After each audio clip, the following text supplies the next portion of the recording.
Welcome back to Movies Outpost. Today, I will show you an action thriller movie titled Hitman. Enjoy the recap. Our story starts in London with Inspector Mike getting the shock of his life when he finds none other than Agent 47 in his house, with a gun pointed straight at him. Now, you'd think this is where the action would kick off, but things take an unexpected turn. Instead of pulling the trigger, Agent 47 tells Mark to take a seat and then hits him with a bizarre question. How does a good man decide when to kill? From here, Agent 47 takes us on a trip down memory lane, 3 months earlier to be exact, and we find ourselves in Shanty Town. This is where we get introduced to the mysterious group known only as the Organization. These guys have their hands in every government pie, and their main goal is to create the deadliest assassins and killers the world has ever seen.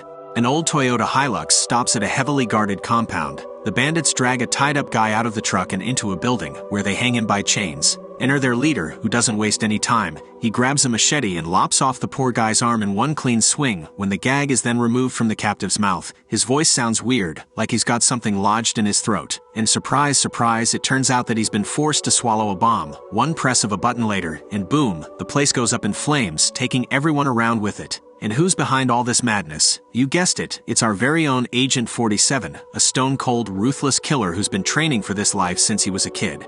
Agent 47's deadly antics don't go unnoticed for long, as Interpol agents Mike Scott and his partner Jenkins are hot on his trail. They've followed him all the way to this African country, but sadly, their luck runs out.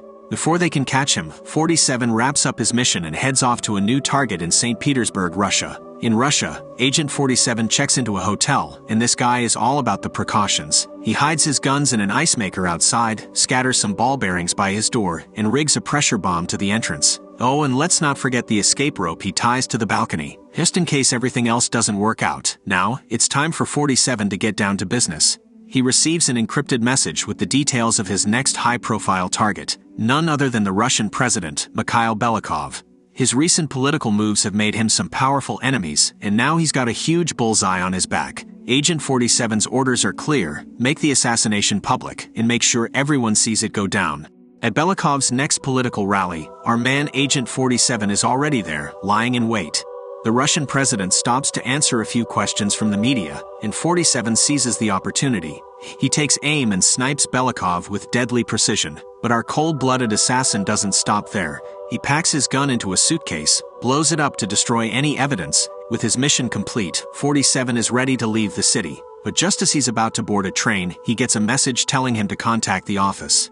Turns out there's a witness who saw him in action, and now he has to tie up that loose end. The witness is a woman named Nika Baranina, and 47 wastes no time tracking her down. As Nika is about to get into a car, 47 reaches for his gun, but then Nika turns and looks at him, and he hesitates. Simultaneously, a bullet whizzes past him, hitting a bystander. Another agent was sent to take out Agent 47, to which he barely escapes. Meanwhile, our Interpol duo, Mike and Jenkins, finally catch up with 47 in St. Petersburg. They know he's behind the Russian president's shooting, and they've teamed up with Russian intelligence to bring him down. The authorities have him cornered, surrounding the building where he's hiding. Inside his hideout, Agent 47 is perplexed. Somehow, President Belikov has survived the headshot, even though he's sure he didn't miss. The agency won't reveal who their client is, and 47's had enough. He threatens to take out every single one of them if they've set him up. Just as the police begin closing in on his room, 47 gets a call with the news that it was Belikov who ordered the hit. Simultaneously, the ball bearings outside his door sound the alarm. He starts running as the pressure bomb blows up, narrowly escaping from the balcony, swinging into the apartment below. He heads down the hallway, retrieves his 2 guns from the ice maker, and gears up for the fight of his life. He springs into action, guns blazing, as he takes on the police waiting for him.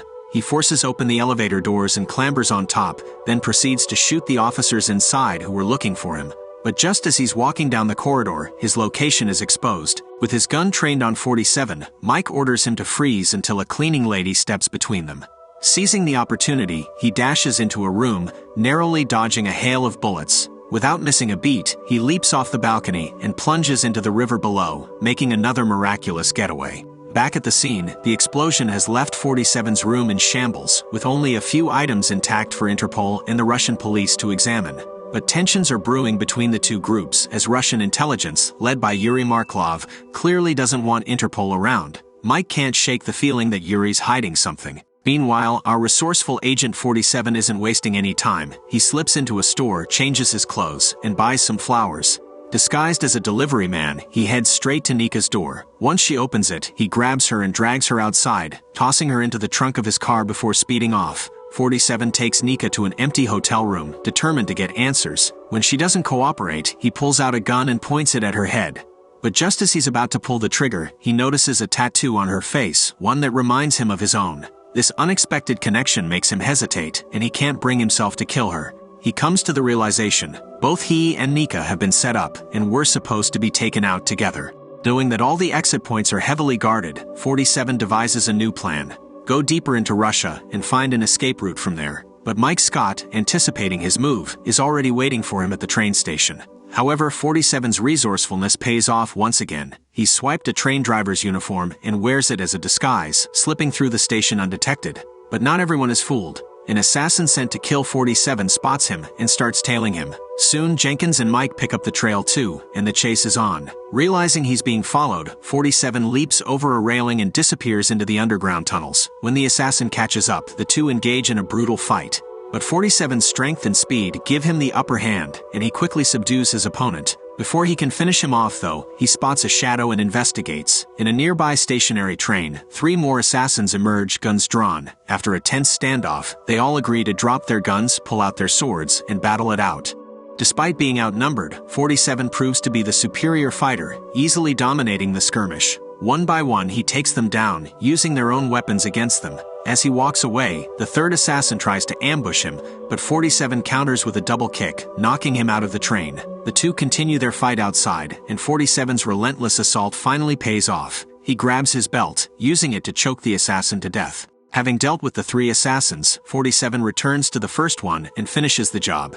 Just then, Jenkins catches up to him, and 47 springs into action, taking Jenkins hostage. When Mike sees his partner in danger, he's left with no choice but to negotiate for his safe release. Desperate, Mike pleads for Jenkins' life and even drops his gun. Seizing the opportunity, 47 shoots Mike in the chest. But before he can deliver the final blow, Nika intervenes, begging 47 to spare the officer's life, and surprisingly, he does. By the time paramedics arrive on the scene, 47 and Nika are long gone. Furious with Nika for interfering, 47 gives her a stern warning. She agrees never to cross him again.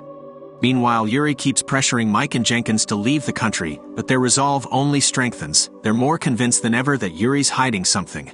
Unbeknownst to Yuri, the Interpol officers have planted a listening device on his jacket, and they're tuned in to his every word. When Yuri receives a call from his higher-ups, their impatience is clear. One man has caused them considerable trouble, leaving a trail of bodies in his wake.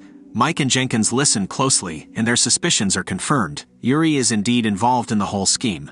Now in Moscow, 47 sets up a meeting with a CIA agent, taking every possible precaution. He proposes a deal. He'll do a job for the CIA in exchange for a favor. The CIA wants Yuri, Belakov's little brother and a notorious trafficker of illegal goods, eliminated.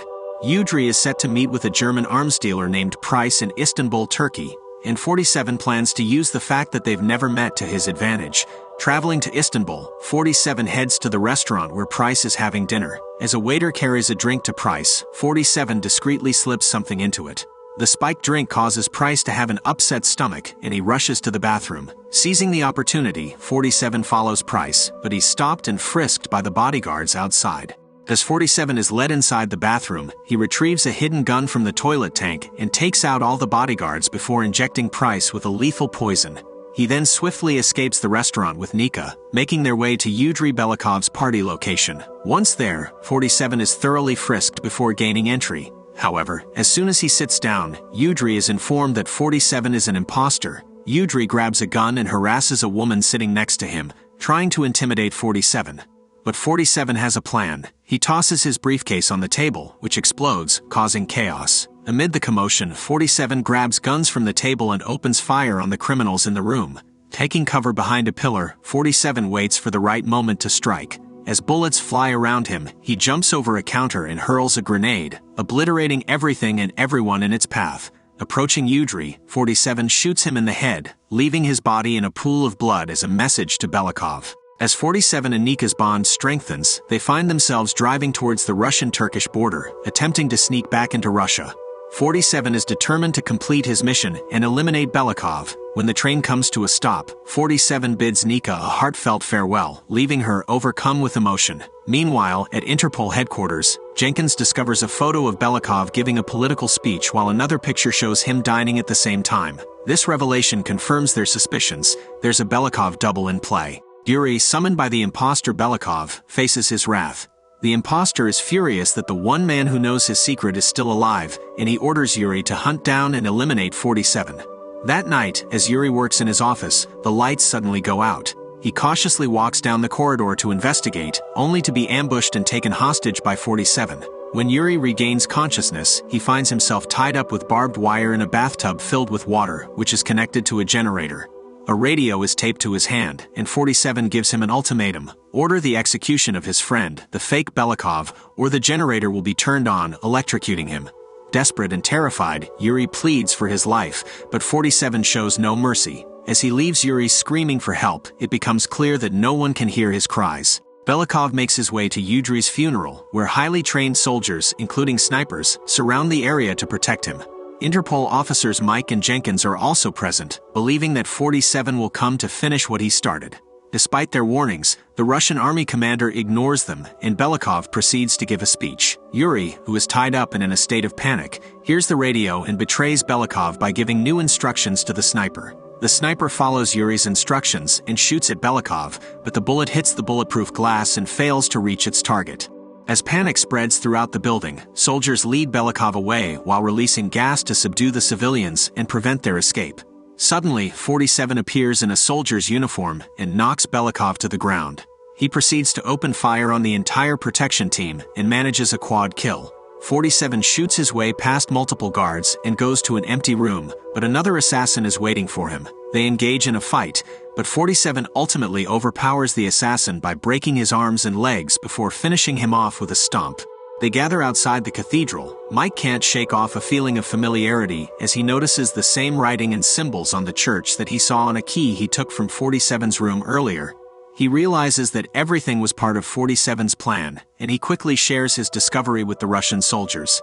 Meanwhile, 47 is interrogating Belikov's imposter, who reveals that he was the one who ordered the assassination of the real Belikov and wanted to eliminate 47 as he was a loose end. Belikov attempts to make a truce with 47 and offers to spare their lives in exchange for his own, but 47 is not interested.